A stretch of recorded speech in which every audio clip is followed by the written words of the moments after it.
onde a gente precisa levantar essa discussão pelo nosso ângulo, né? Eu digo, precisamente o ângulo da singularidade de cada um de vocês. Precisamos fazer resistência, né? E a resistência é na singularidade. Legal. Assim como a análise é na singularidade. Tudo que não é da singularidade, o analista tem que rechaçar. Não que isso vai acabar com as coisas, né? Mas é porque você tem que fazer também um traço. Você tem que mostrar sempre aquilo que importa. Deixa eu só ver meu café lá, que ele chegou aqui pelo olfato. Só um pouquinho. Eu também vou Podem buscar começar, um gente, senão a gente vai ficar falando, mas assim, o recado é esse. Eu espero que vocês façam alguma coisa e a gente vai programando aí os eventos, vocês falam nos eventos e depois vocês publicam, né? Vamos lá. É bacana, porque, querendo ou não, todo mundo tem que ter uma publicação, né?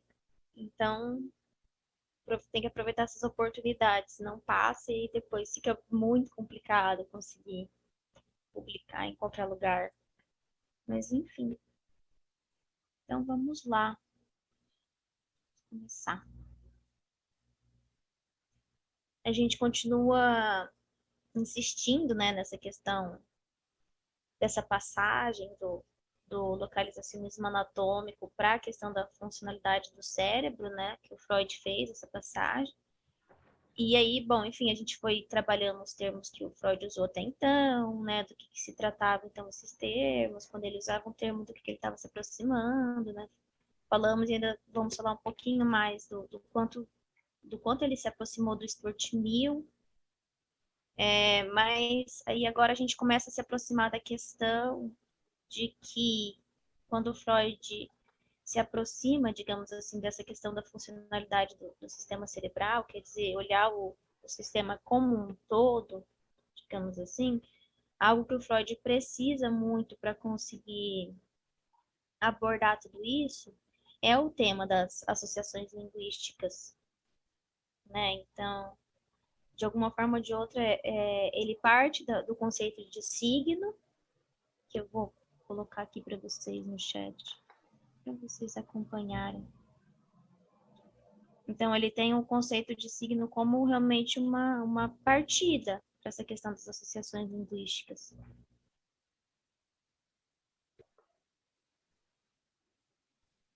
A partir disso, a gente tem que também, o Stuart Mill já destacava o conceito de signo, né, enquanto o que realiza uma ponte entre sensibilidade e impressões relacionadas a um nome, né, e impressões essas que poderiam se fazer conscientes. Quando eu digo isso, eu tô levando em consideração um texto do Stuart Mill, chamado Um Exame da Filosofia de Sir William James. Do Mill, ele afirma que ele trabalha muito a questão dos nomes nesse texto, né? Tá naquele livro que eu mandei até foto para a Cláudia, né, que pediu no grupo. Esse livro aqui da edição dos Pensadores. Nele tem os textos do Stuart Mill, e aí tem ali, né, uma introdução aos princípios da moral da legislação, primeiro texto, sistema de lógica dedutivo e indutivo, segundo texto, aí o terceiro texto é esse que eu estou citando, um exame da filosofia de Sir William Hamilton, depois o último texto é da definição de economia política e do método de investigação próprio a ela. Esse livro é bem legal, assim, se alguém se interessar, porque a gente vai vendo vários conceitos, assim, que o Freud trabalhou sobre a concepção das afasias e vai conseguindo fazer esse distanciamento importante entre o que o Freud pegou do Stuart Mill, do que ele estava se aproximando quando ele passou a usar mais esses conceitos de signo, de significação, e parando um pouco de usar a questão da localização cerebral, enfim. Então, mas voltando, né? Nesse texto, o Stuart Mill ele afirma que os nomes são são o que ele chama de espécie mais eficiente e familiar de signos. Então, assim, a gente tem que, enquanto para o Freud, o problema da significação, ele estava exposto naquele esquema que a gente falou de representação de palavra, representação de objeto, e estaria justamente ali nas associações possíveis entre representação de palavra e representação de objeto, a gente vê o Freud se aproximar do Mill, mas não que ele vai copiar do Mill essas questões, né? Porque a gente vê que para o Freud não tinha nenhum esquema psicológico que desconsiderasse completamente a base neurológica. Quando ele fala em associação de objeto, né, ele está focando na questão da significação e, de alguma forma, se afastando daquela questão da impressão que a gente falou, né, um pouco antes, digamos assim.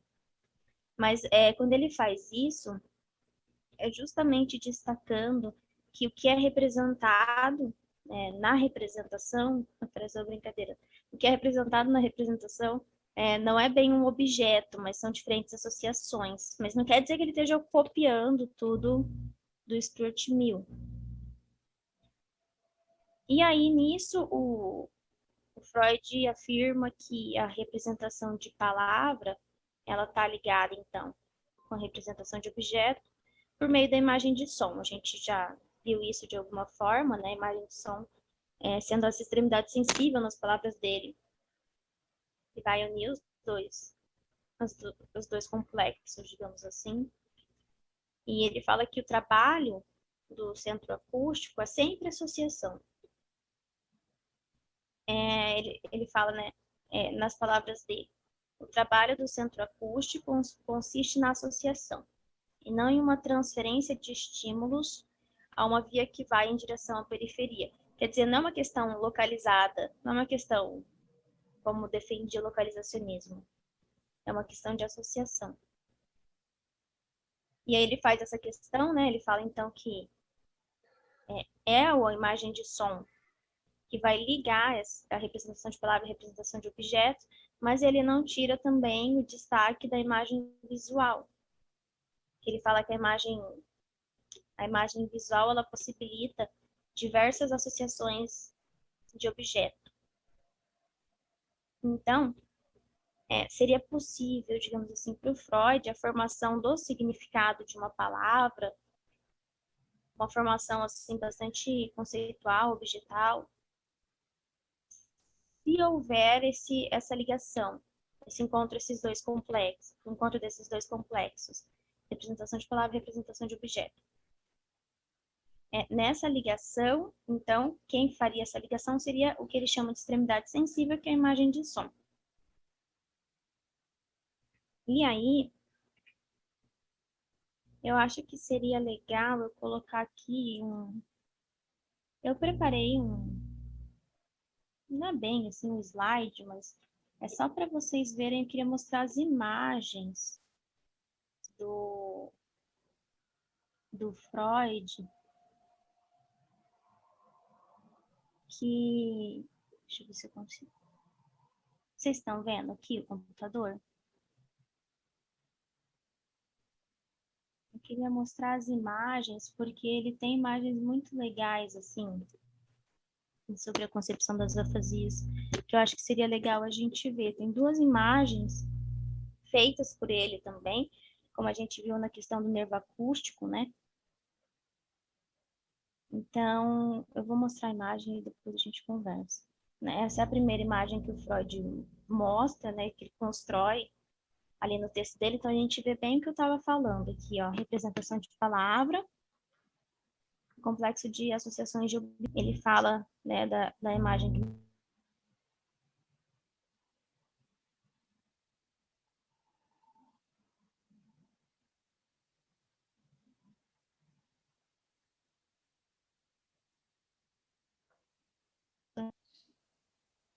O que está acontecendo? Um pouco travado. Uhum, mas agora melhorou de novo. Será que é a internet? Gisele, está de novo na imagem dos arquivos. Acho que você precisa voltar lá naquela que você acabou de colocar. Eu acho que eu vou tentar de novo, porque daí eu deixo ela aberta aqui, eu vou direto no... Vamos ver se vai. Agora vocês estão vendo? Uhum. Ainda não, Dá um mas está entrando. pauzinho, né, às vezes. Vai entrar. Para mim já entrou aqui. Entrou? Tá vendo, Eduardo, agora? Ainda não, mas vai chegar. Eu tenho fé. Logo chega. Uma hora vem. É um slide com aquela imagem famosa sobre a concepção das afasias, que ele coloca os dois complexos ali, né, de representação de palavra e representação de objeto. E aí, o Freud nomeia esse desenho ali que eu coloquei para vocês, ele chama de diagrama psicológico da palavra, né? Para muitos comentadores, é considerado o primeiro desenho, assim, do Freud como uma entidade puramente psicológica, né? Em que ele realmente constrói algo puramente psicológico, digamos assim. A gente viu, né, por exemplo, aquele outro desenho do nervo acústico também, bem interessante, né, colocando triângulos e círculos e essas imagens para tentar definir alguma coisa que ele não sabia bem o que era. Mas para a maioria dos comentadores, esse desenho ali é realmente considerado o primeiro desenho do Freud, enquanto uma entidade puramente psicológica. A gente vê ali a palavra apresentada como um complexo fechado, acho que eu já falei isso, né, mas forte, e a representação de objeto como um complexo aberto, quer dizer, o que possibilitaria sempre novas associações, uma nova significação, digamos assim. E o fato ali da palavra, né, não estar ligada com o complexo de objeto, como vocês podem acompanhar aí na leitura, não está ligado por todos os elementos, né? Quer dizer, é só a imagem de som que está ligada ali, como eu falei. Né? Ele pega a imagem de som da representação de palavra e liga na imagem visual da associação de objeto.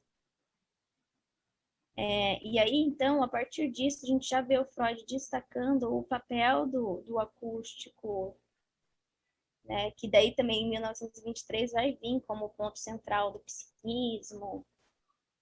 A gente já vai vendo esse destaque. Né? Mas ele afirma em 1891 que a imagem de som é essa extremidade sensível, que possibilita a ligação com associações de objetos. Eu coloquei ali a passagem de 1923 só para a gente acompanhar quando ele vai novamente, né, falar desse papel central. Ele fala: os resíduos verbais derivam essencialmente de percepções acústicas, de modo que ao sistema pré-consciente é dada como uma origem sensorial especial. Pode-se inicialmente ignorar os componentes visuais da representação verbal como secundários, adquiridos mediante a leitura, e assim também seus acompanhamentos motores, que, exceto no caso dos surdos mudos, têm papel de sinais auxiliares. A palavra é, afinal, o resíduo mnemônico da palavra ouvida. Acho que essa passagem é fantástica, né? E aí, logo depois... Tem que tomar... A gente precisa dar uma retomada nos textos em alemão para ver quais as palavras que estão sendo usadas, por exemplo, para sinal, que você falou agora há pouco, né? Qual é a palavra que foi usada? Porque Zeichen a primeira tradução dela é sinal. Uhum. Entende? Que daí, para a gente entender a língua do Freud, é preciso... A palavra Zeichen, ela envolve a ideia, por exemplo, de um sinal no sentido do milagre. O milagre é sinal de que Deus está intervindo, sabe? Algo nesse sentido. É também uma insígnia, é também um distintivo, sabe? É alguma coisa assim que tem essa função de símbolo, né? Então é interessante a gente pensar desse ponto de vista. Por quê? Porque como se trata justamente de símbolo, a gente vai entender que isso aí já é a síntese em uma imagem, né, em um sinal, de uma série de conteúdos, né, de uma série de linhas de associação de ideias, inclusive envolvendo outras palavras da língua alemã, sabe? É uma palavra bem rica também. Ela eu comecei essa Então, pesquisa. por exemplo, ela pode ter a conotação de augúrio, no sentido de sinal, né, de que alguma coisa vai acontecer, sabe? Então tem uma implicação psíquica muito forte, assim, né, por exemplo, nas superstições, né, passou embaixo da escada, é sinal de azar, né? Então a palavra ela vai transitando. Então é um indício, né, de alguma coisa também. Uhum. É interessante, né? Conforme a maneira como você vai aplicando a palavra, vai modificando a conotação levemente, mas é sempre dentro de um mesmo campo. Então, assim, ela vai proporcionar uma identificação de algo, mas não necessariamente de algo direto da realidade, como seria uma intuição empírica. Por exemplo, se você se encontra com o próprio símbolo, aí sim, não é um sinal de nada, ele está lá, ele efetivamente está na minha frente. Agora, isso que está na minha frente, que não é sinal de nada, é de fato um símbolo, né?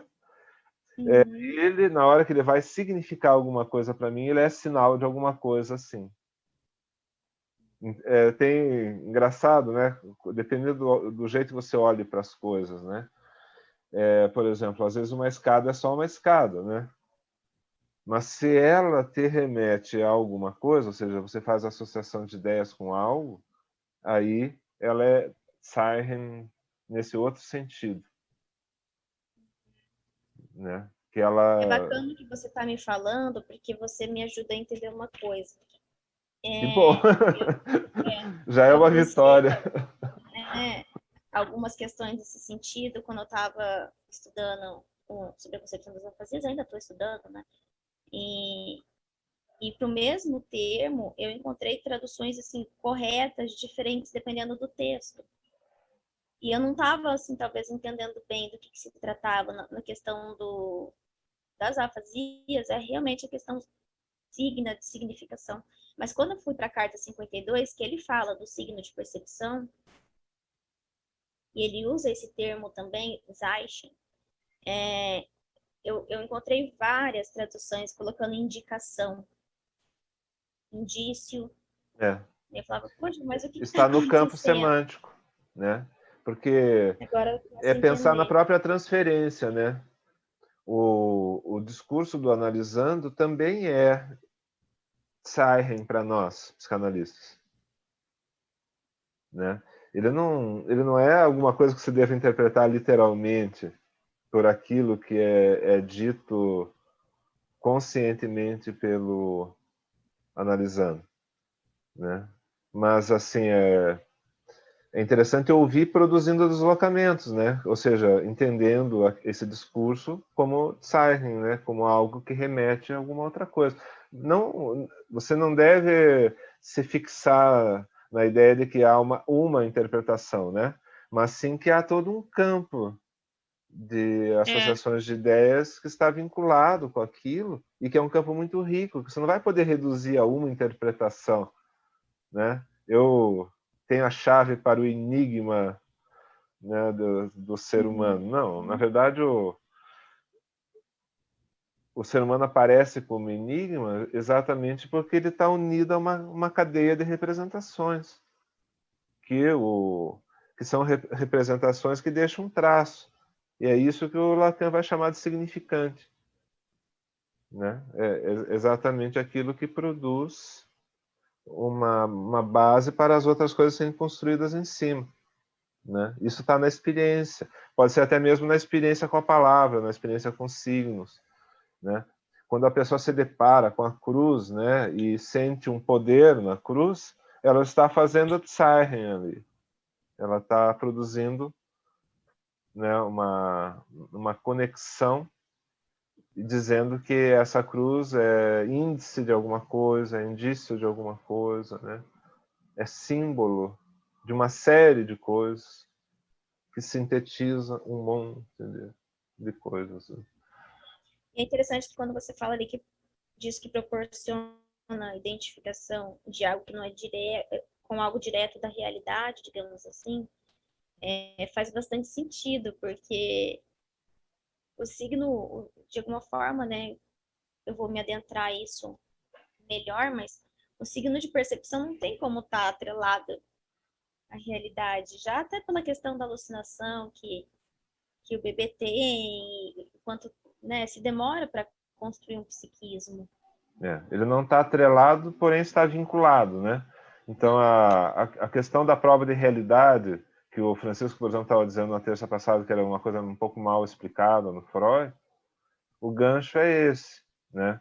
Não é aquilo que existe literalmente para o sujeito, mas sim quando ele produz Siren, né? Quando ele consegue ou tornar algo indício de alguma coisa, ou índice de alguma coisa, ou associar isso com alguma coisa, né? Então, o localizacionismo ele nos levava à hipótese absurda de que quanto mais experiências nós tivéssemos, mais fossem se constituir bases físicas para isso, né? Sendo que, do ponto de vista do funcionamento psíquico, isso é totalmente desnecessário, né? Porque o psiquismo ele se ergue virtualmente para aquele sistema nervoso. Ele não é algo literal, assim como esse evento que nós estamos promovendo aqui não é algo literal. Nós não estamos em caixotinhos retangulares um em cima dos outros, empilhados num depósito qualquer, né? Isso aí seria um raciocínio metonímico, né?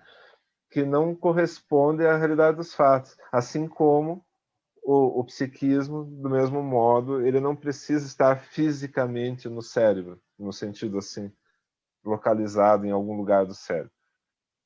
Quando ele entra em operação, o que ele faz já está no âmbito da fisiologia.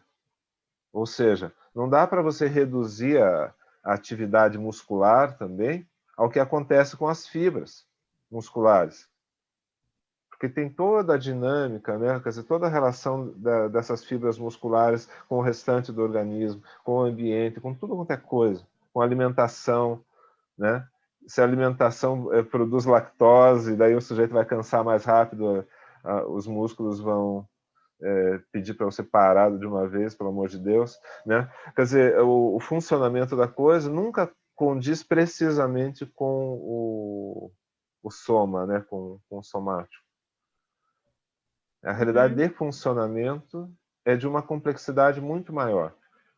Assim como, se você for olhar fisicamente o computador, né, ele é uma estrutura relativamente simples, né? Agora, o que ele é capaz de fazer, né, com isso vai variar. Do mesmo modo que, se vocês escreverem bastante, vocês se tornam escritores. E não é porque ficaram acostumados com vocês, mas é porque realmente vocês escrevem, então vocês são escritores. E quem faz acaba desenvolvendo técnicas, né? Fazendo a coisa do seu próprio jeito. Então, isso para ressaltar a questão da singularidade, né? Então, quando você vai para o campo da experiência, acontece alguma coisa que não é neuroanatômica, né? Acontece alguma coisa que é justamente da ordem simbólica, da ordem do software, né? Se a gente fosse usar uma linguagem do computador. É como aquele software foi programado para executar, né? E quais as possibilidades que essa programação te proporciona.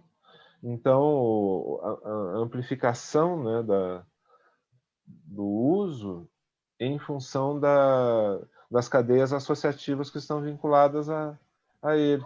Então, há um entrecruzamento, né? Vai além da complexidade, porque é a questão do desejo, né? Que tudo isso, o que o Freud e o Lacan vão colocar, sendo muito peculiar, é que tudo isso funciona de acordo com uma estrutura desejante, e que esse desejo é um desejo agressivo. Bom, aí tem que fazer o à parte de que eles não estão fazendo mais do que repetindo Nietzsche e Schopenhauer, com uma linguagem técnica de psicanálise. Mas, assim, basicamente é isso. Né? É disso que se trata também no Schopenhauer e no Nietzsche. Não há nenhuma base no sentido assim de que nós deveríamos utilizar a linguagem de uma certa maneira. Não há nada que nos obrigue a isso. Mas a partir do momento que a gente começa a usar de uma determinada maneira, né, isso vai imprimindo uma marca e vai se tornando algo especialmente determinado, ou seja, vai, né, criando vínculo, vai criando traço, vai criando o uso da cadeia significante proporciona esse lugar de singularidade maior ou menor. Você vai ficar mais na psicologia de massas, né, usando o traço unário da massa, o que é quase uma contradição em termos, né?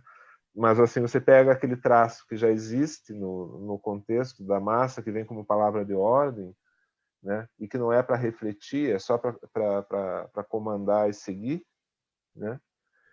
Mas se o pêndulo vai para o outro lado, você tem a singularidade absoluta, né? Que vai ocorrer em momentos da nossa existência e não na nossa existência inteira, né? Porque é muito difícil você chegar numa singularidade absoluta. Só que o que você é intimamente é uma singularidade absoluta, por mais desconhecida que ela seja do sujeito. Né? O sujeito ele pode estar funcionando de acordo com uma linguagem estereotipada, mas isso não significa que ele seja isso. Né? É assim que ele organizou essa cadeia associativa para a sua possibilidade de uso. Né? A pessoa vai ter uma limitação pelo recalque muito violenta, né? Vai ter uma questão cultural em torno que também faz uma pressão sobre o supereu. Isso a gente vê na clínica direto, assim, esse funcionamento, né? Que é transindividual, que não é, né? Há uma porosidade nessas trocas entre, a gente vai dizer sistemas psíquicos apenas como metáfora justamente de um funcionamento, né? Mas esse trânsito entre sistemas e esses sistemas relacionados com sistemas exteriores também, familiares, sociais, leis, especialmente as leis norteadoras, né? Que são, digamos assim, Zeichen também, né? E alguma coisa mais abrangente nesse sentido, né? Porque se tira dessas leis mais básicas, que são um pouco o resíduo da cultura. O Lacan ele vai encarar o complexo de Édipo como um resíduo da cultura, e não como uma coisa constituinte, assim, com peso que o Freud dá. Então, ali tem um signo, né, de alguma coisa. Uhum. Tem um símbolo. Quando você fala... O falo é um símbolo, é uma estrutura simbólica, não é uma coisa. Né? Ali estão questões relacionadas a poder, estão questões relacionadas à agressão, né? Porque sexualidade é isso, é agressão, né? Mas é uma agressão amorosa, né? Mas quando a pessoa não consegue colocar a sua agressividade nas coisas, ela fica inerte, ela não funciona, ela não está ativa, né? Ela não sente a existência. Então, essas cadeias associativas elas vão funcionando com essa base pulsional, né? Vai se articulando a coisa impetuosamente, né? Assim. Só que esses Zeichen, né?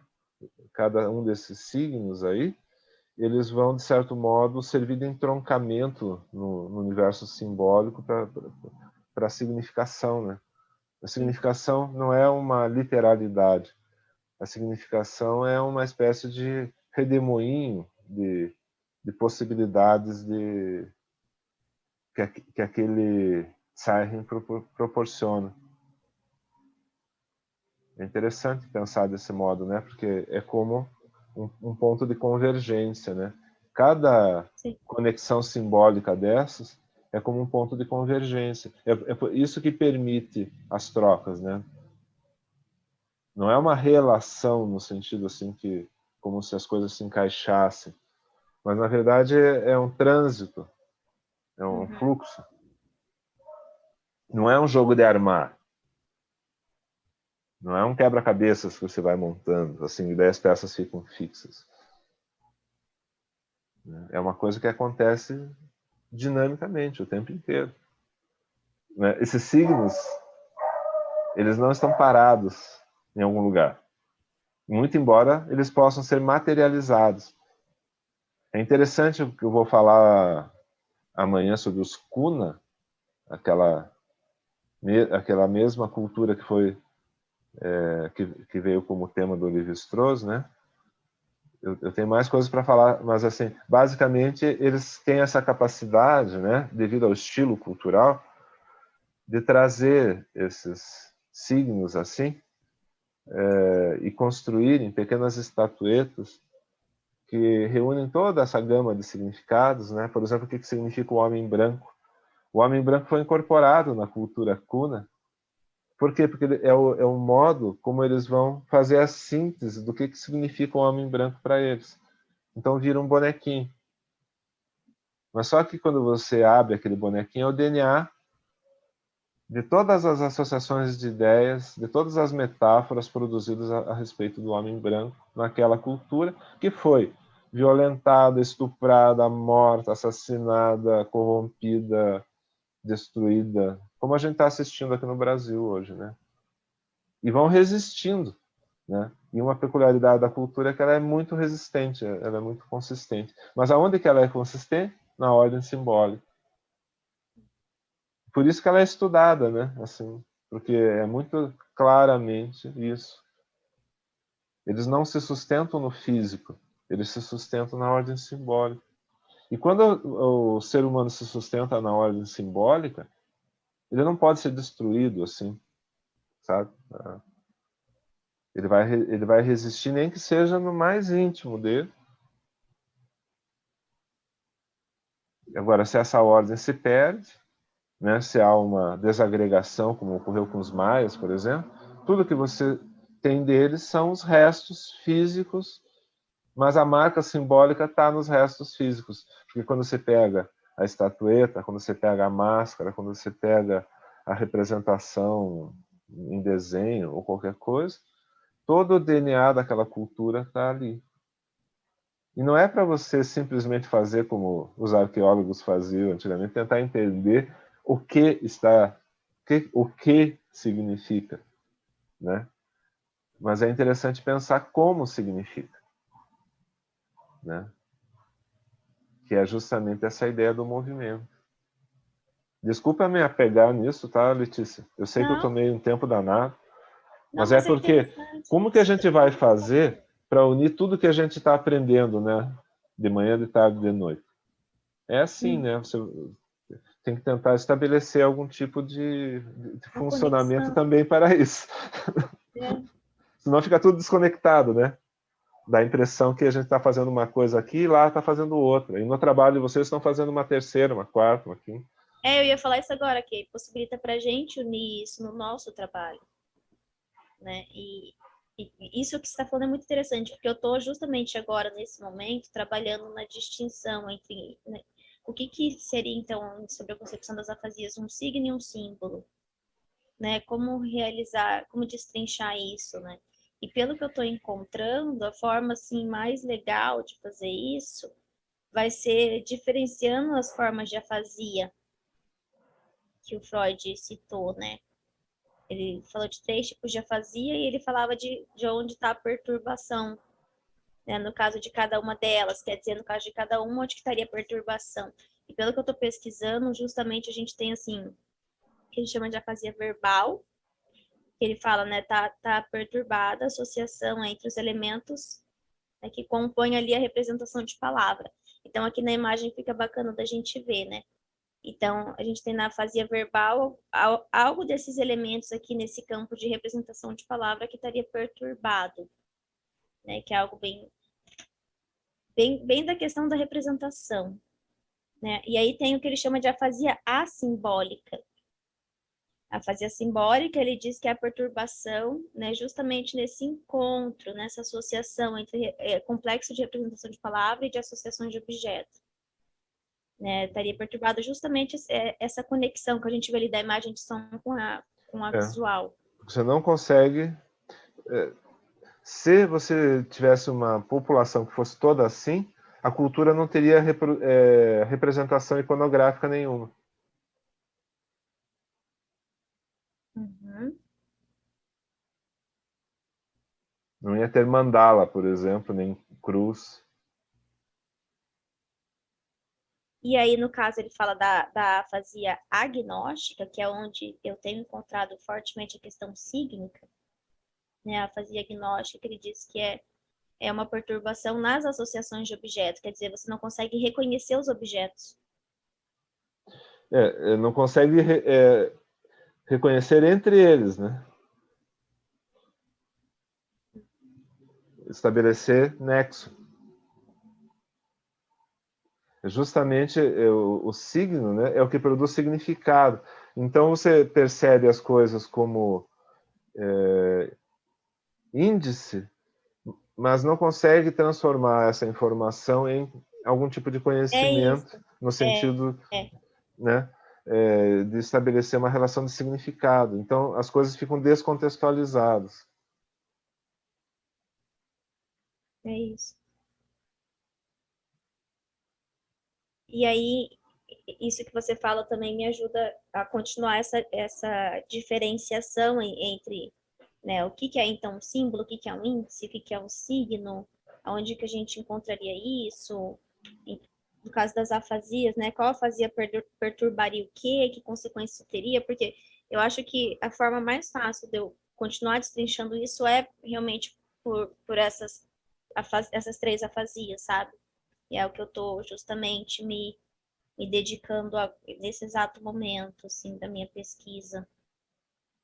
E eu imagino que também deva ajudar, assim, um pouquinho todo mundo, né? Porque a questão do símbolo está fortemente em interpretação dos sonhos, na questão do desejo, né? A gente já vai vendo desde aqui o Freud destrinchando essas questões e apontando para algo, assim, modulado, digamos assim, pelo desejo. Não tem como escapar disso, né? Sim, porque a perturbação da ordem que produz as afasias, né, ou vai ter uma base orgânica, ou vai funcionar de acordo com as restrições ou possibilidades do desejo. Né? Vai ser efeito já das tramas do desejo. E tem uma coisa que ele fala, Eduardo, depois eu vou resgatar isso, mas é que eu estava lendo sobre isso esses dias até. Ele fala, né? Olha, na afasia verbal e na afasia simbólica, pode até ser que tenha alguma coisa orgânica em algum momento, mas na afasia agnóstica, ela é totalmente da ordem funcional.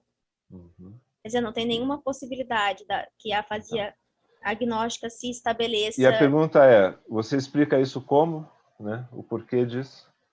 Isso é o mais interessante. Por que nesse caso, né, fica bem caracterizado que não há... não é uma questão... Não há nada de questão orgânica, nenhuma falha orgânica. E o que você acha que caracteriza isso? Por quê? Isso é o interessante, né? Eu acho que é justamente por causa da linguagem, das associações linguísticas, porque se o funcional está afetado, não se produz mais significação. Ele fala que justamente a afasia agnóstica, ela é realmente essa... Você não consegue mais reconhecer os signos através das associações possíveis. Eu acho que bate aí, pelo que eu tenho estudado. Como você falou da cruz, né? Como se você visse ali aquilo ali, mas você não consegue reconhecer aquele objeto, porque tem justamente essa falha funcional, de associações, assim, não tem nexo.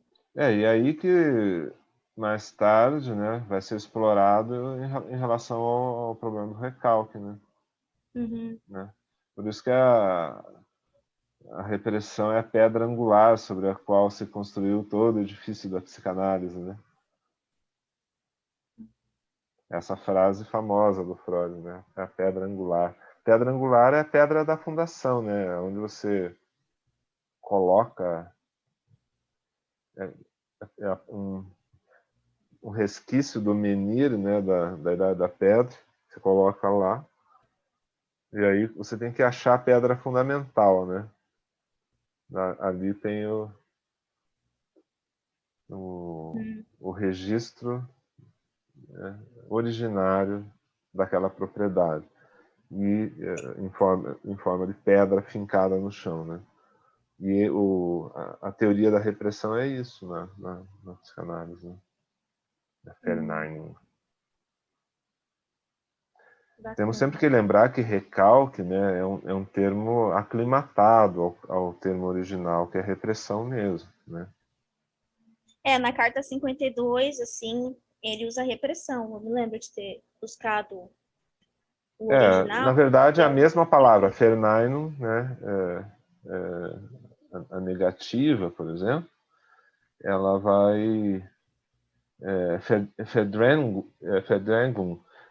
o recalque, né, a negação, elas sempre vão ser traduzidas de modos diferentes, né? Mas é importante Verdrängung. É assim que é.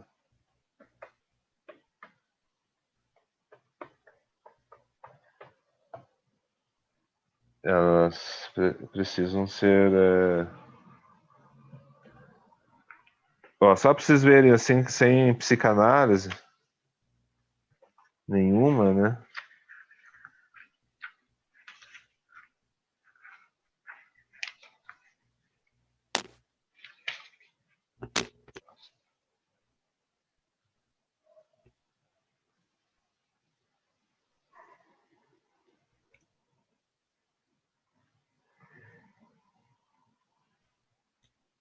Significa literalmente desalojamento, né? Alguma coisa desalojada.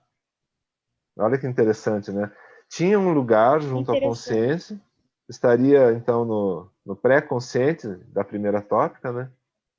Mas é desalojado dessa posição, né? Olha que interessante. É interessante estudar Foi as expulso do palavras, porque paraíso. saímos do paraíso, né? E aí vem a ideia de, figurativamente, assim, né? De reprimir, na água, de se deslocar na água, né? Então, olha só que coisa, né? A coisa sofre um deslocamento. E, mais recentemente, recalcamento, né? Tem esse significado. Esse significado, ele é estabelecido, ele tem direito à existência, mas a gente não pode esquecer a origem, né? Assim como o Fernand também não é denegação, como a gente usa hoje em dia, né? É literalmente negação, negativo. E há os tipos de negação. Se for uma negação muito forte, você vai usar a palavra stos. Aí é um rechaço psicótico. Se for uma negação ao estilo perverso, é uma Verleugnung, né? Você sabe que a coisa é de um jeito, mas você fala outra coisa. Qual que é o teu objetivo? Manipular a consciência do outro, né? É bem interessante ver o uso das palavras por causa disso, né? Sim. O Freud, ele vai construindo o negócio desse jeito, né? Com uma consciência linguística. Não quer dizer que fosse a única forma de usar as palavras, porque a gente está vendo que elas são palavras sempre bem versáteis porque elas são de uso contínuo na língua, né? Como a gente fala de medicamento de uso contínuo, são palavras que estão presentes há muito tempo na língua e, portanto, sofreram deslocamentos, né? Começaram a ganhar chão e ser deslocadas para outras funções, né? Então, essa ideia, assim, as palavras são desalojadas, os significados são desalojados e os próprios símbolos são desalojados. Uhum. Né? Quer dizer, eles sofrem esse processo de descaracterização funcional, né? Daquele funcionamento originário, que seria, basicamente, estabelecer traços significativos e aí uma funcionalidade desses traços do ponto de vista do significado, que vai corresponder de modo, vamos dizer assim, autêntico ao que efetivamente está ocorrendo naquele usuário da linguagem. Né? Então, o problema da verdade aí é uma autenticidade, né? Uma correspondência do uso das palavras, por exemplo, e desse conteúdo simbólico, né? E os signos que estão presentes na cultura,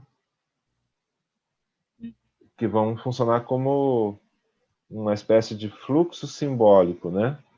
Simbólico no sentido mais profundo da palavra, no sentido que isso aí estrutura a própria realidade comum, né? A realidade que é compartilhada. Como naquela letra do Raul Seixas, né? Sonho que se sonha só, é só sonho que se sonha só, né? E aí, sonho que se sonha junto é realidade. Uhum. Vai se juntar com Shakespeare, Schopenhauer e todo mundo, né?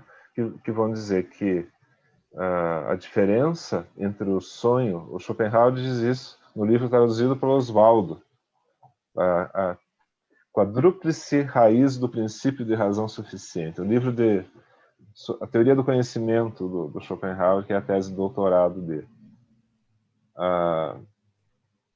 Então, essa realidade compartilhada, né, ela vai ter, então, esse papel de sustentáculo, né, do próprio mundo. Isso aí vai ser utilizado, então, como registro, né, dos acordos coletivos da linguagem. Né? E o que o Schopenhauer diz lá é o seguinte: a única coisa que diferencia o nosso psiquismo inconsciente, ou o mundo dos sonhos do mundo de vigília, né, ou inconsciente do consciente, é o despertar. Uhum.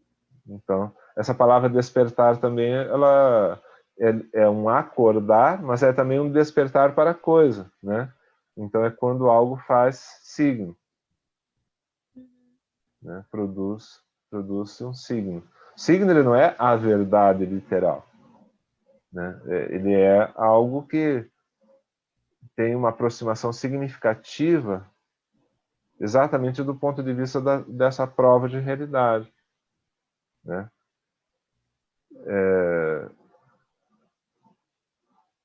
O incêndio ocorre para uma realidade psíquica, mas se queimar não é apenas realidade psíquica,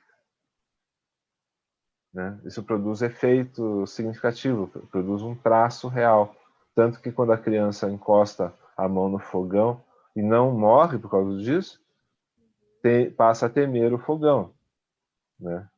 Muito embora a gente saiba que uma criança e um adulto podem temer coisas imaginárias, né? Coisas que não existem. Mas essas coisas que não existem, elas nos atacam de outro jeito, né? É justamente isso que a gente está estudando nessas 2 semanas, na semana passada com o Giacoia e nessa semana comigo, que é a ideia da eficácia simbólica, né? Uhum. Então, essa eficácia simbólica também ela está por trás da fonética, né? Então, os fonemas das línguas, né? Eles vão formar diferentes contextos, mas assim, aqueles fonemas eles são compartilhados por inúmeras línguas, né? Que vão colocar em ordens diferentes, com significados diferentes. Então tem uma espécie de subestrutura das línguas assim que está abaixo da Torre de Babel, né? E que funciona assim, vamos dizer, como um uso comum, né? Um material comum para a estruturação das línguas, né? É por isso que eu falei naquela outra terça do Jacobson, né? O linguista. Uhum. Então, o que tem de comum, ao contrário do que o Fraser e, né, os caras o Tyler, Morgan achavam, né? O que tem de comum não é o significado, mas sim a estrutura significante mesmo, né, por trás. Uhum. É por isso que se repetem, é por isso que o Jung cria aquela mística toda, né? Então é um negócio bem fascinante, assim, né? Do ponto de vista justamente de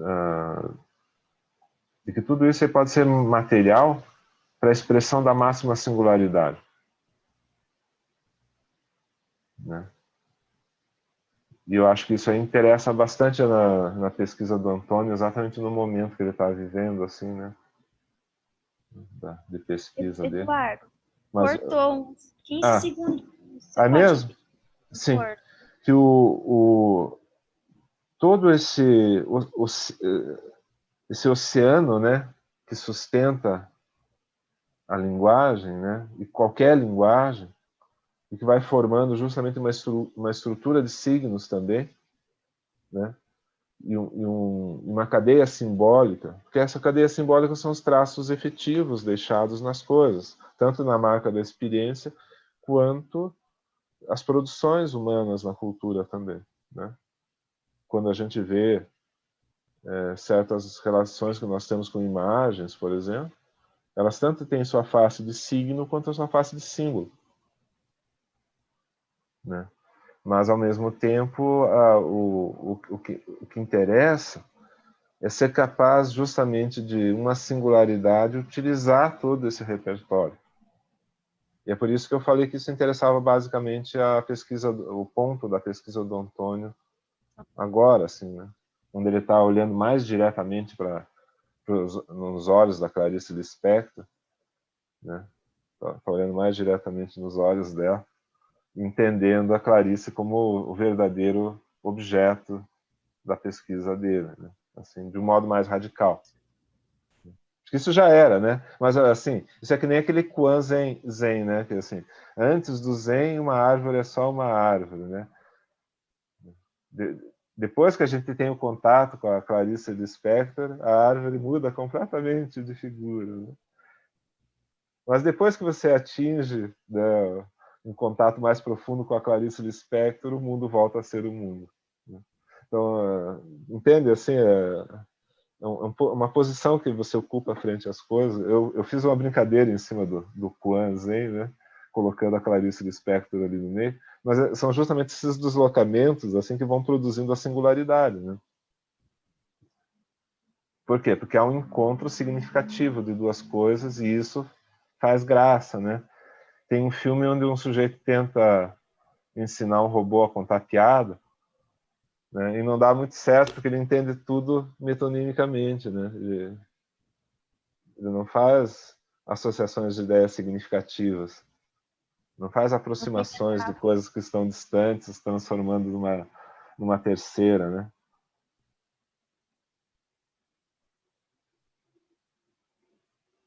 Tem coisas que só associação linguística, realmente. Então, assim, o grau de saúde máxima, né, do ponto de vista psíquico, é a capacidade, tem um equivalente na capacidade de uso da língua, né? Um uso que está livre, que está desimpedido. Aquele psiquismo, ele não está mais retorcido no recalque, né? Mesmo com a neurose, mesmo com a psicose, há uma possibilidade de dizer as coisas, né? É isso que vai trazer saúde. Saúde do ponto de vista... É uma atividade, né? Uhum. De criação de novos traços, de novas marcas no caminho, né? E é interessante, porque quando o Freud fala que a afasia agnóstica é a única que não tem nada a ver, pode não ter nada a ver com a questão orgânica, é disso que ele está falando. É desse tipo de saúde, como você falou agora. Mas também tem uma questão, sabe, quando o professor fala assim, essa possibilidade de dizer as coisas. Mas também tem, a gente está lembrando que a gente está dizendo as coisas e não definindo as coisas. Porque aí eu até estava lembrando aqui do Oscar Wilde, né, quando em Dorian Gray ele fala que definir é limitar. Porque a gente pode dizer as coisas, mas definir enquadrar já dentro de uma perspectiva que impede justamente toda essa elaboração. Né? A gente tem muito essa confusão na hora de dizer, achar que está definindo. Né? E às vezes a gente cai no próprio buraco que é indicado. Porque toda a reflexão também, né, mais especificamente a reflexão filosófica, especialmente a reflexão contemporânea, ela leva muito em consideração isso, né? É um dizer as coisas e não um definir, né? Porque para você dizer assim, falar o estatuto do conceito de identificação em Lacan, é no mínimo de uma pretensão, né, descabida, né? Porque o que você pode fazer é uma leitura, uma tentativa de reflexão a respeito. E muitas vezes vai ser mais profunda do que um texto intitulado O Estatuto do Conceito de Identificação, porque só o fato de o cara escrever isso, primeiro, ele já coloca uma responsabilidade de definir justamente que é o que você está falando. Bom, se ele vai ter que definir, ele vai ter que falar a última palavra. Né? Nem que ela tenha que ser superada depois, ela tem que ser considerada insuperável até então. O que é de uma pretensão assim, né? É fechar a cadeia, né? É realmente querer fechar a cadeia e cessar isso que a gente está querendo promover. Exato. Funciona mais pela angústia, né, de tentar ter um objeto definido, né, e se preocupa pouco em dizê-lo, né. Também o psicólogo comportamental, ele tenta fazer isso, né. Ele pode fazer o que ele quiser, ele pode ser o psicólogo comportamental, não tem problema. Mas, assim, uma coisa que existe ali, que é uma tentativa de objetividade, que esconde os parâmetros da objetividade, que são totalmente subjetivos. Então, a pessoa, na verdade, o que ela está fazendo não é dizer o que é objetivo. Ela está definindo o que é objetivo de acordo com um parâmetro, e isso tem uma moral ao fundo, tem um sentido político, um sentido que não é de organização, é um sentido autoritário, né, que diz que eu tenho conhecimento e, portanto, o DSM é isso, né? É um conhecimento desde uma perspectiva e que você pretende o conhecimento em si, né? O norte para todos os outros conhecimentos. Então, essas estruturas definidoras, elas são estruturas, na verdade, limitadoras, né? Mas isso também acontece porque as pessoas justamente não encaram o desafio de bem dizer as coisas, né? E isso é um desafio que a Clarice Lispector encarou, né? no sentido... Essa questão da delimitação também é o que ajuda também dentro de uma perspectiva de uma realidade comum, né? Esse delimitar a coisa, porque ao mesmo tempo tem o seu lado positivo dentro de uma perspectiva política social, porque senão a gente vai delimitando algumas perspectivas que termina tendo uma necessidade dentro de um grupo, dentro do momento, de ter uma definição. E a gente tem que delimitar, tem que ficar preso dentro daquilo. Mas é justamente essa questão, quando se entra na individualidade, na tua possibilidade interna, agora, introjetar isso de tal maneira que não se vê nessa possibilidade é um grande problema, né? É porque cria essa ilusão de sujeito e objeto, né, na qual o Freud não caiu, né? Por isso que quando a gente fala de realidade psíquica, é quando o psicanalista vienense entende, né, que sujeito e objeto estão na representação. Então, nós temos uma representação de sujeito e objeto. Então, não há uma distinção. O ganho, em termos de objetividade, ele está no campo simbólico, né? Ele não é uma coisa em si, né, que você descobriu a verdade enterrada numa arca, né? Aí você toma aquela verdade como um tesouro, uma revelação, né? Mas o Zeichen tem essa função. Só que você não pode acreditar demais, né, na função e entender que ela é, psicoticamente, né, um equivalente da coisa. O uso da palavra é sempre um tomar a palavra pela coisa, né? Como se fosse um equivalente, né? O uso comum da língua é isso, né? Só que, para nós, a gente tem que entender que não é assim que funciona, né? Que é uma realidade de designação, e essa designação tem conexão com o desejo, né? Com os desencontros do desejo e com os encontros, né? Tudo isso é transformado em palavra, né? É transformado em estrutura, nessa relação, né, que também que originariamente foi trazida pelo Lévi-Strauss, né, nessa ideia de real, simbólico e imaginário, né, esses três eixos. E que já está em toda a discussão do idealismo alemão no problema da coisa em si, né? E que o Schopenhauer vai colocar a coisa em si como um ímpeto, e não como uma coisa que tem um significado prévio. É um ímpeto cego, né? No sentido que ele não tem significado. Ele vai adquirindo conotações, né? Ele vai produzindo traços no mundo efetivo, e sempre é um interno presente, né? Produzindo traços. E tudo isso recoberto de sentido, né? As experiências, elas são lidas de uma determinada maneira. E essas leituras, elas vão se apoiando em leituras pré-existentes e em coisas que nunca foram antes vistas ou pensadas também. A questão é se a pessoa vai se ater a isso ou não, se ela vai arcar com os custos da revelação, né? A realidade está sempre em fase de revelação. O problema é que os códigos que são usados muitas vezes são tão estereotipados que não há novidade nenhuma nunca. A pessoa ela não consegue se encantar com a existência. Por quê? Porque ela não percebe que há, atrás de uma singularidade, sempre outra singularidade.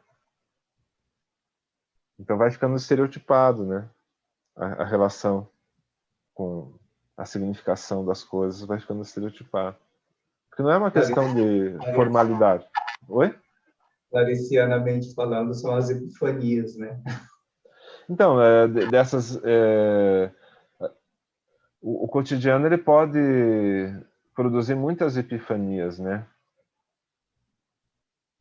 o problema é que também não é um deslumbramento, assim, né? Tipo assim, oh, que lindo, né? Que o cara tomou um ácido, né? Tomou um LSD e tá sentindo a proximidade de Deus e cada objeto é divino, não sei o quê, sabe? Fica naquela. Não é isso, né? Mas acontece que quando o olhar ele não está buscando apenas unir, no sentido assim, trazer para aquilo que já é conhecido, quando ele também está tentando nomear o desconhecido, ele tem que produzir informação, né? No sentido de uma teoria da informação, no sentido assim que algo que é informação é algo que não é a reprodução de algo já informado anteriormente. Informação é algo que se acrescenta, né, ao que já era visto, percebido, conhecido, né, sentido anteriormente.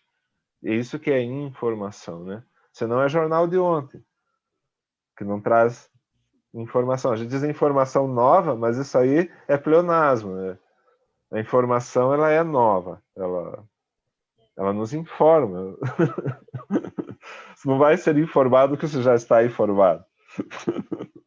Né? Então a linguagem ela tem essa propriedade, ela tem essa peculiaridade. Ela pode, né, ser, mesmo quando ela vai falar de alguma coisa que os outros já experimentaram antes, é você que está experimentando agora. Né? Então, colocar essa singularidade da tua própria experiência é o que vai, de verdade, trazer informação. Eduardo, uma dúvida. Então, é o deslizamento da cadeia significante infinito que o Lacan fala, é isso? Porque tudo isso aí vai criar traço, né? Porque vai ter produção simbólica, né? Então vai tanto se unir com a cadeia significante conforme ela já existia, quanto vai produzir novos traços. Esses traços, eles vão muitas vezes ser mais sutis, mas isso não quer dizer que não sejam traços, né? Dependendo dos caminhos, né? Das tramas dos caminhos da existência, esses traços podem ser sutis e podem ser difíceis de comunicar. E é justamente aí que as pessoas tropeçam na análise, quando elas têm que colocar palavras onde não existiam palavras anteriormente. Não precisa ser palavra nova, né? Não precisa criar um neologismo. Mas pode também, mas assim não é necessário. Você pode juntar palavras pré-existentes de um jeito que eu nunca vi antes. Né? São as mesmas palavras usadas na língua normal, tanto que você, entre aspas, as compreende. Sempre entre aspas. Né? Mas o uso delas, né, a forma como elas aparecem, e até mesmo, se a gente pensar no seminário sobre o sintoma, né, quando ele vai falar do James Joyce, do Lacan, essa possibilidade que também existia no Lewis Carroll, né, e em outros caras, por exemplo, aqui no Brasil nós temos vários casos do gênero, mas assim, só para não atropelar demais a memória, a possibilidade de você utilizar as palavras misturadas, né? Você fazer novas composições entre palavras, criar uma outra coisa, né? E criar, no caso do Joyce, toda uma linguagem baseada na língua usual, porém que praticamente é como a linguagem do Senhor dos Anéis ali, que, né, que inventa uma língua para falar, né?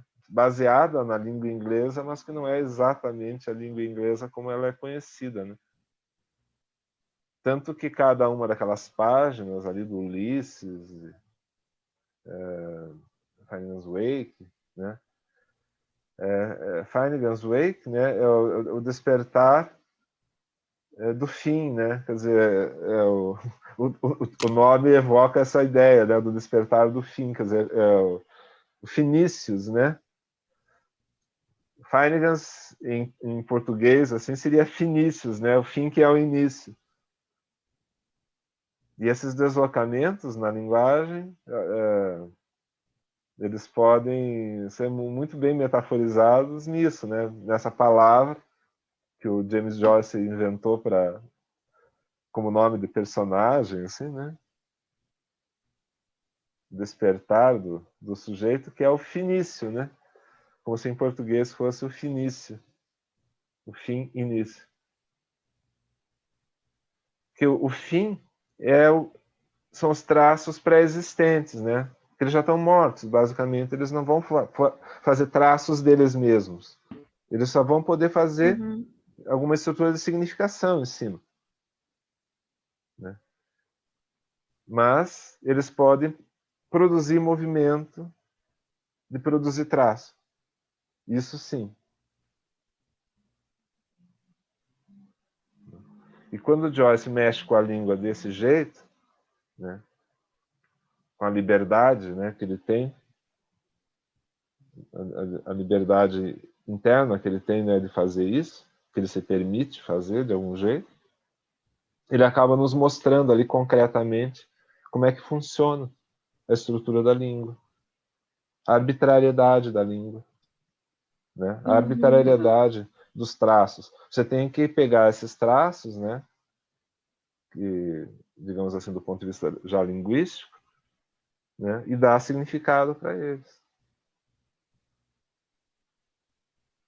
Porque senão, né, é como um símbolo de uma civilização perdida, né, que fica, apesar de toda a carga histórica, a carga de significado que tem na cultura, ele está morto diante de nós, né?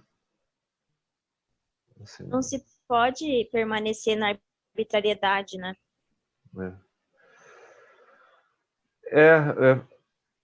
O Joyce ele nos mostra a arbitrariedade, mas de verdade a gente tem que se reorganizar em cima dela. Por isso a insuportabilidade do texto do Joyce também para a maioria das pessoas, né? Assim, a insuportabilidade de ler, porque as pessoas não querem entrar na aventura poética, né? Porque a aventura poética é isso, né? Mas o texto da Clarice também demonstra claro, isso, né? Demonstra isso. Por isso que a gente juntou tudo isso aqui. Essas cadeias associativas, elas não são de graça, né? É claro que a gente poderia dizer isso melhor, né? A gente está improvisando na segunda de manhã, né? Mas, ao mesmo tempo, é bem rico, né? Sim. Essa questão da arbitrariedade, eu vou também chegar nela, assim, conforme a gente for avançando, porque essa questão do signo, né, se permanecer arbitrário é um problema grande. Eu acho que vai ser interessante também a gente passar por aí. Mas eu acho muito interessante esse texto de 1891, eu sempre fico impressionada com essas coisas. Mas é porque é muito interessante a gente ver um texto desse sendo construído antes da gente ter noção de realidade psíquica. Claro. Bem antes. São primórdios, né, da construção. Ele não sabia que portas ele estava abrindo, né? Mas uma vez entrando, não tem volta. Desejo. A questão do desejo não estava ainda muito claramente determinada, né? Porque ele só sabia, né, que alguma coisa causava curto-circuito, que alguma coisa não se encaixava, né? Que alguma coisa estava fora Mas ainda assim, da ele ordem. só fala disso em 1895. Sim. Sim, falando dessa questão, né, do projeto só. Então, gente, eu acho incrível. Eu fico impressionada. Mas o traço já está lá, né? Legal. Quando ele percebe que não há uma equivalência direta, né? A captação do real não é pura e simples. Algo interfere, né, nesse processo. Ele está nessa fase. Ele está se perguntando o que interfere, por que interfere? Interfere, né? No primeiro artigo que a gente viu, era quase uma pergunta, né? Interfere, né? Olha, eu estou pedindo licença aqui para dar assim né, uma palavrinha, dizendo que, olha, talvez alguma coisa interfira nisso, né? Alguma coisa não esteja bem casada, alguma coisa não, né, não corresponda, não haja uma literalidade. Né? Literalidade é psicose, né? Hoje a gente vai dizer assim, né? Muita literalidade, no fundo, é delírio, né? Sim. Porque o mais próprio, realmente, de uma certa fundamentação é a possibilidade de circular, é a possibilidade de você, né, mapear melhor as coisas, de você olhar as coisas com mais riqueza, com mais complexidade, né? E isso na psicose é difícil, né? Porque é toda uma rigidez, né? Estrutural, né? Eu ia falar isso agora, da rigidez de ver, né, diante da coisa mesmo, né? Então, é isso que faz com que seja necessário o delírio. É o mesmo mecanismo que a gente estava falando na terça à tarde, início de noite, né, que vai ocorrer também em outras circunstâncias, nas circunstâncias da cultura, né? Então,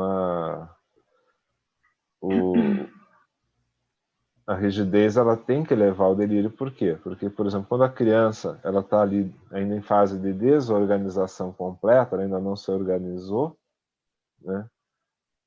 Muitas vezes o único recurso, o único meio de ajuda é alucinar o objeto, né? Na falta ou na...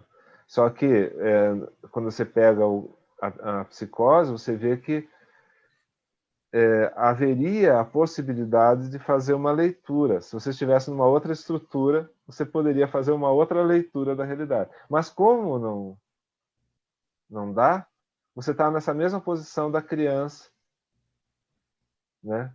Que, diante da impossibilidade absoluta, alucina o objeto.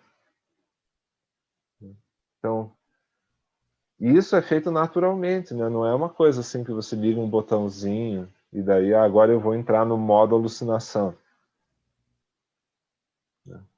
Na verdade, há uma espécie de gravitação, né? Uma força gravitacional que te atrai para aquilo, né?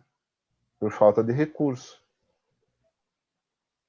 E o interessante é que isso, né, pode produzir um tipo de produção também, né? Que ela tem uma rigidez, por exemplo, na concepção, mas que muitas vezes na forma ela é livre, exatamente porque não tem as amarrações simbólicas, que também vão limitar por outro lado. Olhem que loucura, se vocês pensarem no avesso do avesso, né? Bom, uma rigidez me leva a alucinar e aí eu construo coisas que não existem. Portanto, é um meio de liberar o discurso por aí. E se eu for um cara que tiver habilidade linguística, habilidade de manipular objetos, habilidade visual, pode ser que eu produza, né? Tem uma produção simbólica ali muito grande, como é o caso de Artaud, né? Como é o caso do Joyce, como é o caso do Van Gogh, de muitos outros, né? E tinha um recurso do ponto de vista artístico, né? Embora do ponto de vista psíquico tivessem ali uma estrutura no fundo muito rígida, né? Muita dificuldade, né, de fazer isso que o neurótico faz. Só que isso para o neurótico também acaba sendo uma limitação, né? Porque como ele constrói a realidade pretensamente no simbólico, né? Pretensamente porque a gente sabe que não é bem assim que funciona. Ele tem uma crença nessa realidade, assim de outro jeito, né? Uma crença na objetividade, uma crença no significado, Então é difícil também ele se mexer por essa outra via. E às vezes o psicótico, que está tão amarrado ali na estrutura e não consegue sair dela, por outro lado, tem uma outra forma de liberdade, porque ele não está amarrado na neurose. Então você tem aí uma série de questões muito interessantes, né? O neurótico ele precisa se libertar, né? E o psicótico, como ele não tem uma âncora muito significativa, né, no recalque, então o que vai acontecer, né? Ele vai poder flutuar, né, nesses símbolos, nesses signos, de modo delirante, né? Assim, o que a gente chamaria que não tem nexo. Que não... Só que daí ele produz outros nexos, né, para nós. Arthur E é Bispo do interessante, Rosário. Diga, e Letícia. é interessante porque mesmo antes, bem antes, na verdade, de ter essa questão de repressão, o que seria repressão, né? Ele está tentando entender o porquê que tem algumas coisas que não se associam, quer dizer, às vezes tem alguns estímulos que não é que não se associam, mas não produzem sentido, entende? Pode até se associar ali, mas justo que barra ali é essa questão ali nas associações de objeto e aí não tem uma produção de sentido. E ele não entende bem o que está acontecendo, isso acho que fica um ponto de questão. Uhum. Fica um buraquinho ali que ele não consegue bem desenvolver mais. Tem furo na cadeia simbólica. Né? Dá para dizer que tem furo na cadeia significante. Né? O encadeamento simbólico ele é falho por natureza, né? Mas é justamente aí que ele constrói. E foi uma coisa que eu trabalhei muito na dissertação, que foi essa questão, né? Ver é associar? Mas não quer dizer que se produz um sentido. Uhum. Tem a associação, mas pode ter justamente esse bloqueio que o Freud está dizendo que é puramente funcional, que é uma perturbação ali de reconhecimento de objeto. Uhum. Né? E o que isso pode trazer para o aparelho? É uma dupla via, né? Que pensa. Uma pessoa ela pode fazer produções, né? Ela pode ser produtiva e produzir coisas de acordo com essa lógica. Então ela vai acabar transmitindo para a gente esse modo dela ver o mundo, né?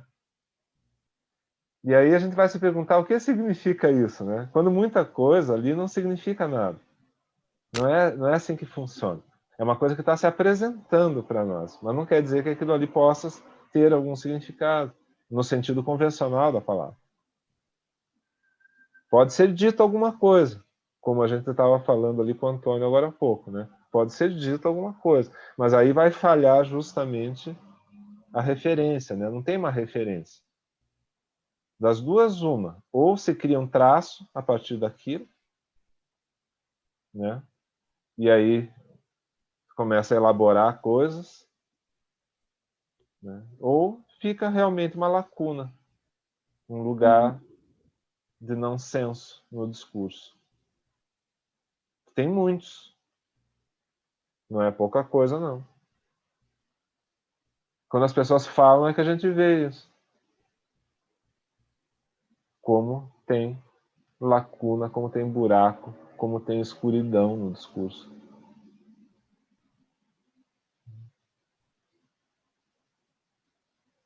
E isso é tão legal no Freud, porque ele está se deparando com essas coisas, né?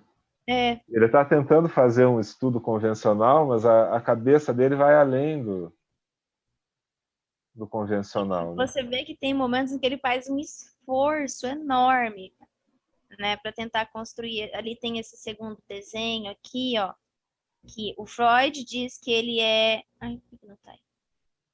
O Freud diz que ele é um desenho anatômico, mas ele mesmo não consegue manter o desenho anatômico.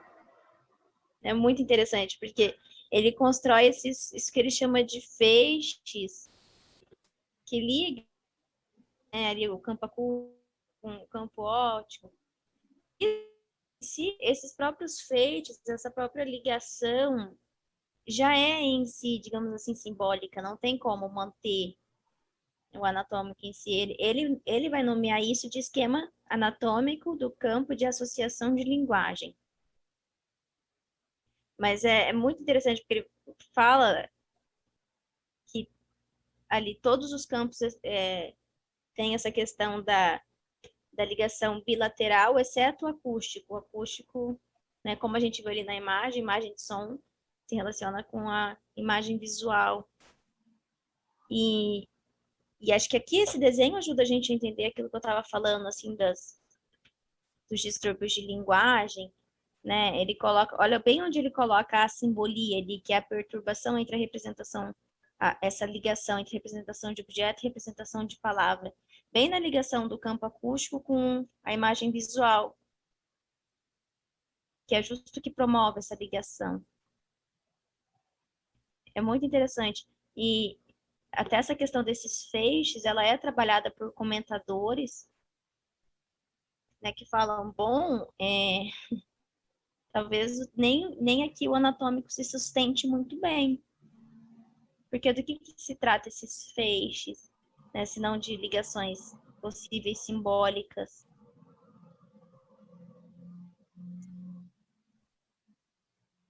Deixa eu ver. Queria pegar aqui esse aqui. Então, né, essa segunda imagem é chamada de diagrama anatômico do campo de associação da linguagem. Então, a gente tem ali, vocês viram, né, os campos corticais, que ele chama musculatura acústica, óptica do braço. Eu acho legal, porque eu vou identificando que tem sempre essas figuras geométricas do Freud, nesses círculos, esses triângulos, isso agora ele consegue nomear, né, mas a gente viu aquele desenho do texto do nervo acústico em que ele nem isso conseguiu.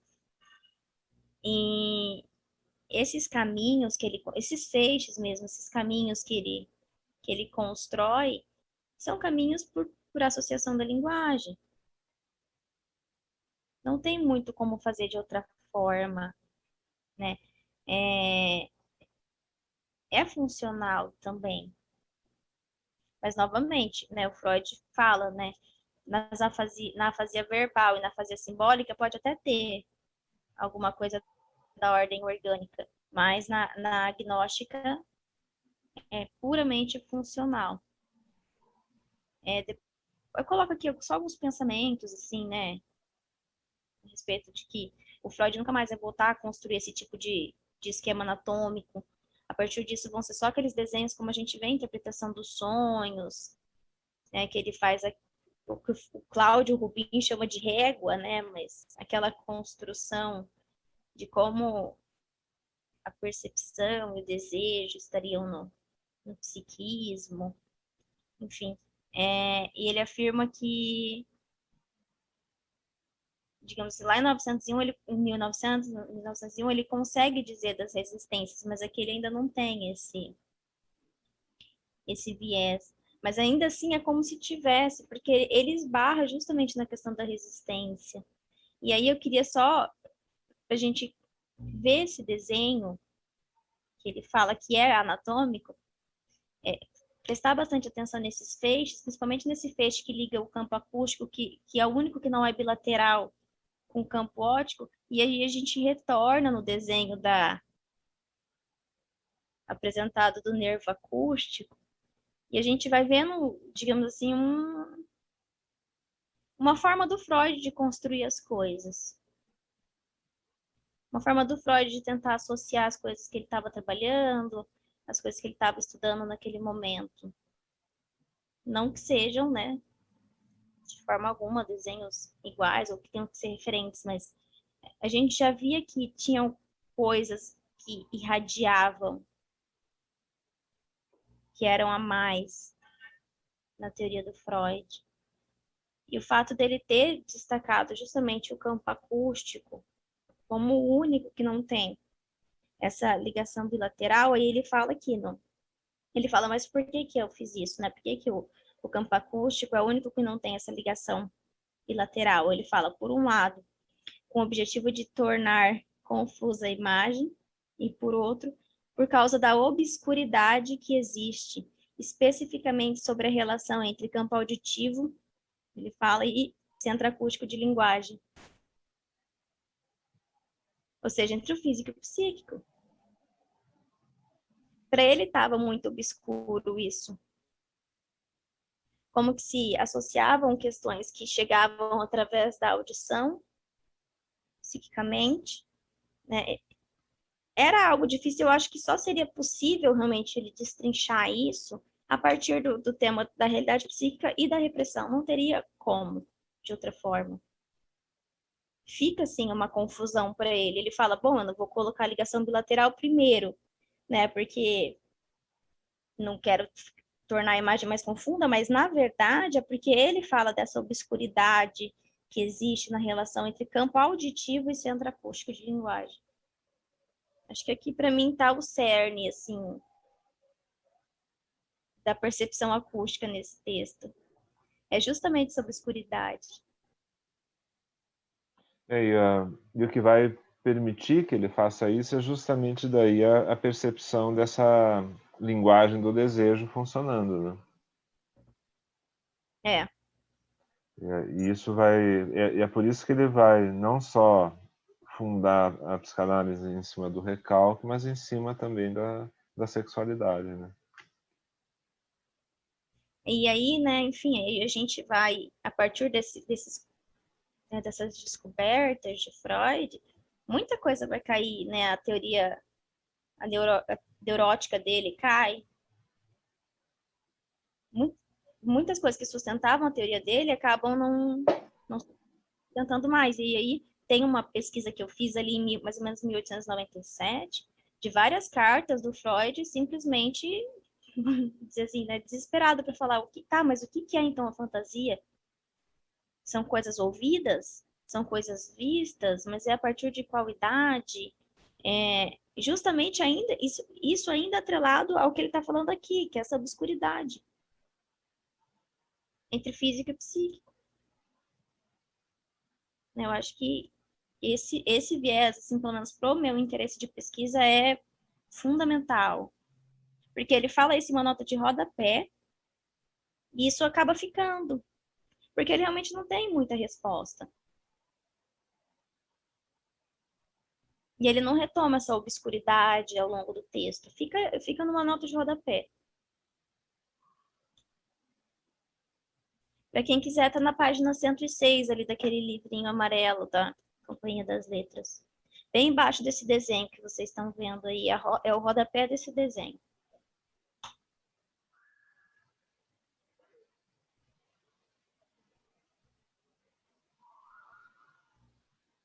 E aí, né, a questão dos feixes, né, eu falei que Freud gosta dessas figuras geométricas, círculos, mas eu acho realmente que é por falta de uma formulação melhor da teoria, porque lá em 1923 a gente vai ver um desenho bem mais complexo, né, do que o que a gente vê aqui.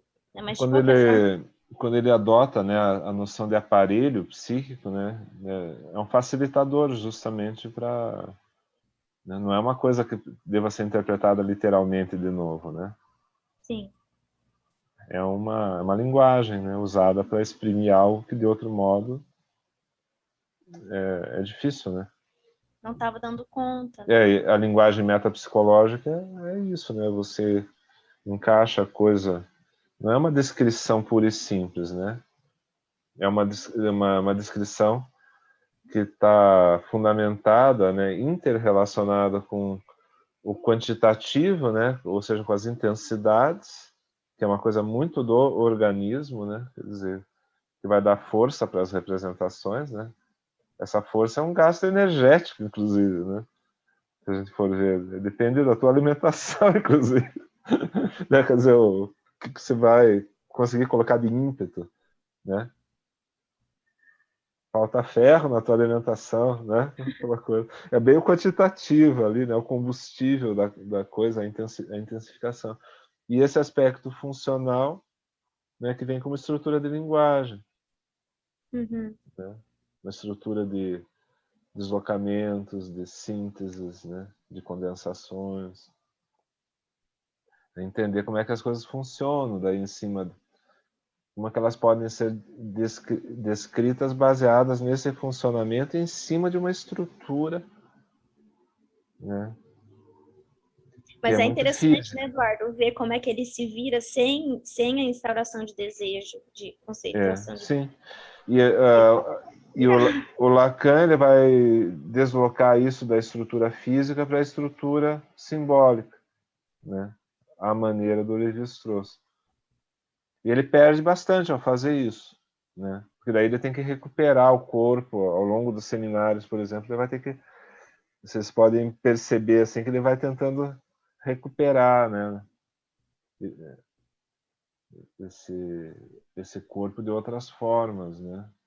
Reintroduzir o corpo de outras formas. Uhum. Mas é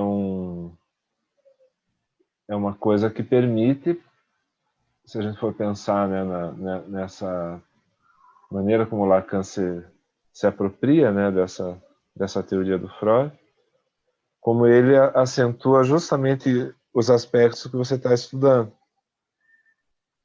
né?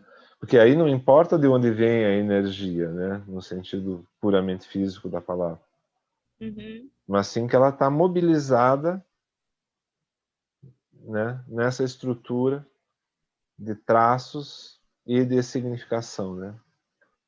Essa estrutura de criar vínculos na, na, na estrutura de funcionamento, né? De tal maneira que a experiência se mostre por aquilo que é significativo, né? E por outro lado, daí você vai ter que ter toda uma produção em cima disso para dar conta desses traços, né? Uma Uhum. vez a coisa se constituindo, há, né, uma gravitação da pessoa em termos de linguagem para tentar falar daquilo. Ou não conseguir falar, né?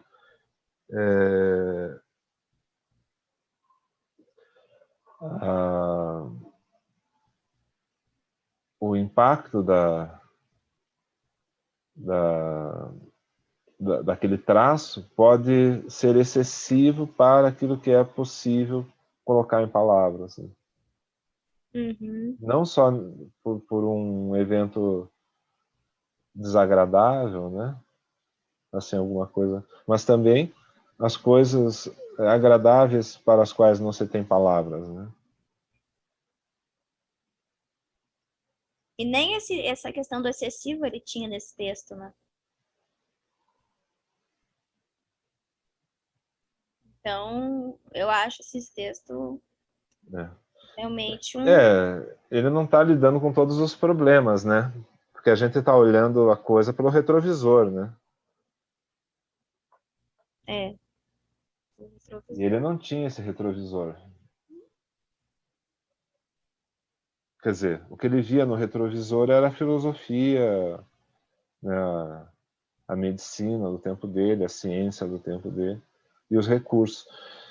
Se a gente for ver, do ponto de vista dos recursos, né, que o Totem e Tabu é o livro que o Freud mais gostava, né, dos livros que ele escreveu, era o que ele achava, sei lá, de algum modo ele se identificava mais com o livro, né, e ao mesmo tempo tem, do ponto de vista assim, né, do que ele tem como fonte no livro, são coisas bastante discutíveis, né. Ele não tem recuo assim suficiente para perceber isso, né. E é justamente aí que os nossos contemporâneos e imediatamente pregressos, assim como Lacan, montaram em cima disso, né? Dessa falta de recuo do Freud em relação a essas fontes possíveis que ele estava olhando pelo retrovisor ali, usando para organizar o caminho dele, né? Mas com recursos assim um tanto limitados, né? Mas é ele que nos lega o recurso melhor, né? Uhum. Então, O Lacan teve a possibilidade de ter o Freud para poder ver isso no Freud, né? E assim nós também, né, em relação a todo esse... O que interessa é a gente perceber esses deslocamentos, né? Sim. Conseguir enxergá-los, porque aí é possível a gente conseguir reavivar essa questão, né? Reconstruindo, é possível a gente colocar ela de novo na perspectiva da nossa atualidade, né? Porque esses textos eles tendem a ficar um pouco obscuros, né? São pouco lidos, pouco trabalhados, e eles têm uma riqueza para nós assim muito grande, né? Exatamente porque a gente tem esse recurso histórico mais forte, né? Fica bem Eu mais acho que não tem como significativo. desconsiderar. Não tem como desconsiderar isso que foi construído nessa época e bem como, né? Não, acho que é aí que está a possibilidade de fazer filosofia, né? É nessa construção, nessa exegese mesmo que a gente está investigando, está falando sobre, é muito, muito bacana. O E eu interessante li, também é para que se usa, né? Isso que a gente está lendo, né? Quer dizer, pô, o que a gente vai fazer com isso, né? uhum. Esse é o ponto, eu acho, mais crucial. Eu Porque as espero estar questões... inspirando os colegas a também se aproximar assim, desses textos. É. Porque essas questões com as quais o Freud se deparou ali, curiosamente, ainda são as questões colocadas, né, no horizonte da epistemologia para a psicanálise hoje. Então, a psicanálise ela tem que saber do seu início justamente por isso, né? Você tem um bom motivo, é compreender, né, que as mesmas coisas com as quais o Freud se defrontou e que ele procurou investigar, e a gente está observando isso nesses textos, né? São as mesmas coisas que estão colocadas diante da psicanálise hoje, supostamente como uma crítica à psicanálise também, Uhum. né? Por não levarem em consideração um monte de coisas que o Freud levou em consideração e que foi produzindo estranheza, né? E não importa se aquilo que o Freud produz daí positivamente como uma teoria é suficiente para nós, né? O que interessa é a gente saber aonde estão as questões, quais os pontos chamam a atenção, né? O que tem de relevante nesse contexto aí que foi discutido. Porque as questões elas não morreram, elas continuam no horizonte. Todas essas querelas, né, assim, da epistemologia geral contra a psicanálise, né, revelam que a psicanálise, ela, de verdade, ela se tornou muito complexa e as pessoas perderam de vista as questões simples das quais brotaram, né, as formulações do Freud. E eles dizem assim, né, duramente conquistadas. E de fato, né? Mas não adianta a gente querer colocar esse discurso psicanalítico contemporâneo para conversar diretamente com esse outro discurso que não acompanhou o desenvolvimento da psicanálise. É preciso que a gente entenda aonde está a diferença, né? Quer dizer, como que esse discurso veio se articulando em relação a quais questões, né? Exatamente porque elas se recolocam para nós hoje de outra forma.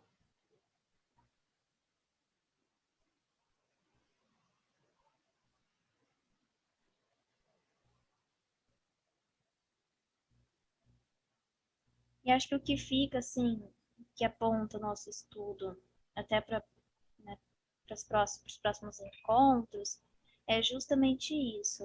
A percepção, ela adentra no aparelho de linguagem, né, que era o termo usado nessa época, ela produz associações, mas não quer dizer que isso produz um sentido, e aí que isso nos faça questionar, então, do que se trata um signo no sentido linguístico de um signo, digamos assim, até arbitrário.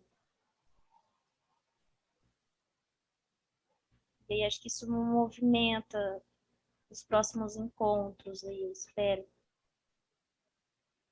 Que é mais do que a gente pode começar a se aproximar.